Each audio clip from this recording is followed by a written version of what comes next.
Joining me to discuss this is Nusrit Mehtab, a former superintendent at the Metropolitan Police, and Nick Freeman, a lawyer. Hello, both of you. Thank you very much indeed for joining me. Let me start with Nusrit on this. I mean, this seems almost unbelievable, really, doesn't it? Even in the light of Wayne Couzens, even in the light of the corruption in the police force that keeps on being highlighted and we can't ignore, this still seems pretty much unbelievable, doesn't it? Absolutely. And it just, I mean, when I read it, it just made me stop in my tracks. Vanessa, he was recruited, Clive Mitchell was recruited 6 months after Sarah Everard, when we were told that, you know, the Met were taking control and there were going to be all sorts of searches and they were going to be robust. 6 months after Sarah Everard, and this man was recruited into the Metropolitan Police Service. So it shows for me that predators are attracted to the uniform, and secondly, that the Met doesn't have the mechanism to stop these predators. They allow them through the door, and then there's no mechanisms within the organisation to spot these predators. And, you know, I think that we've had review after review. There's been the Casey review, the IOPC recommendations. This really needs something more, because policing is in crisis. If you look at what's happened here, which is just totally, there's no word for this. But if you look back at, you know, what's just been happening recently in Nottingham, this was early, not even that long ago, where those 3 beautiful people were killed, and they were sending WhatsApp messages of. And so we're going to just attend to your sound, because we've got a few issues with it. So I'm going to talk to Nick while we do that. Nick, the idea that somebody who had been accused of rape could be given a job in the police force after the Sarah Everard case is kind of mind-boggling, Nick, isn't it? Beggars belief. Yeah. As your previous contributors suggested, I think the recruitment process is seriously flawed. But I think the problem is lots of people, the police are struggling to recruit people, and they're compromising their standards. And that's why we're finding so many bad apples. And they've got to, these are people who are supposed to be protecting us. So you can't really imagine how these people can possibly join the police. And this isn't a one-off, as we've just heard. You know, there was a sharing of gruesome photographs only last week in one of the most horrific cases, where the police should have arrested the person who'd been in the same address for several months. They hadn't done so. They're not proactive, they're reactive.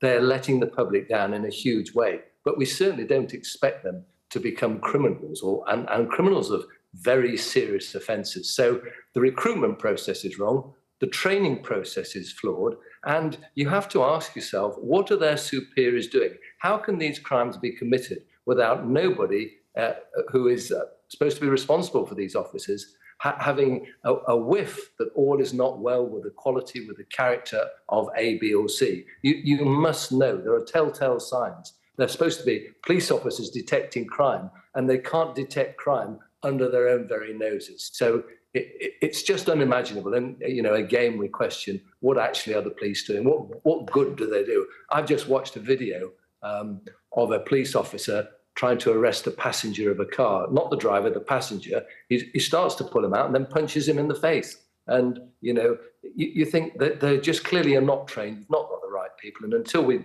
address those situations and have bosses who are actually going to take responsibility and take control, the situation is not going to get any better. It's going to continue to get worse. Now, let me bring Nusrit into this. Nusrit, when police are recruited, and Nick's quite right when he says it's difficult to recruit police officers, you can understand why. It's a dangerous job. It's not a particularly well-paid job. And, you know, it's a job where you take your life in your hands every day. You have to be a certain kind of personality to want to do it. It doesn't appeal to everyone. Not everyone's suited to it. But when police officers are recruited, what is the procedure? What is the vetting? What are the questions asked? You know, to make sure that the person wants to be a police officer for the right reasons, not the wrong reasons. Well, clearly, the vetting process is failed, is flawed. We've talked about this many, many times. Unfortunately, the recent reviews have pointed out that there is no vetting process. It's done mainly online. People are getting through without even having a face-to-face interview. When I joined, I had to fill forms in. I had to have face-to-face interviews, you know, robust checks. Those things don't happen now, and a recruit can go from beginning to end of a process without ever meeting anybody. And clearly, they don't check references because of the lack of resources in vetting. There's no check of references. There's no going back and digging a little bit deeper, looking at people's social media. You know, so much of this gets missed.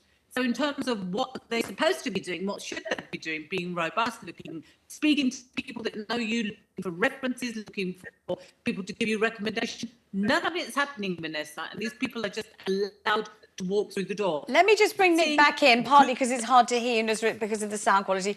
Nick, when you're recruiting lawyers for your firm and company, obviously the remuneration is better, we get that. We hope the danger is a little less. But obviously you've got to be meticulous in establishing that these are people who are there to uphold the law. They're lawyers who believe in the law, not lawyers who are trying to exploit it or corrupt it. So when Nusrit says, you know, the policemen and women are recruited without any face-to-face meeting, without proper references, without any kind of combing of their backstory or history, what do you think of that? There's the problem. I mean, when I recruit lawyers, they're interviewed for 2 or 3 hours on 2 occasions. It's a very, very thorough situation because you want to make sure that all the boxes that require ticking are ticked. And to talk about, you know, I'm a firm believer there's a generation now that texts instead of phoning up, how are you, what's going on, they send text. We're becoming, as a society, almost dehumanized, and we're dealing with these things robotically. And it's absolutely no surprise, is it, that these people are getting through because you're not picking up the telltale signs. They might be able to tick the boxes online, even if they're not telling the truth. But when you sit down and look at someone in the eye, you get a feeling, you use your instincts, you use your experience. All that is irrelevant now, isn't it? It's completely redundant. And therein lies the problem. It's actually it's absolutely, it's horrifying. Yeah, It's absolutely horrifying. I happen. appreciate your joining me. Thank you very much indeed.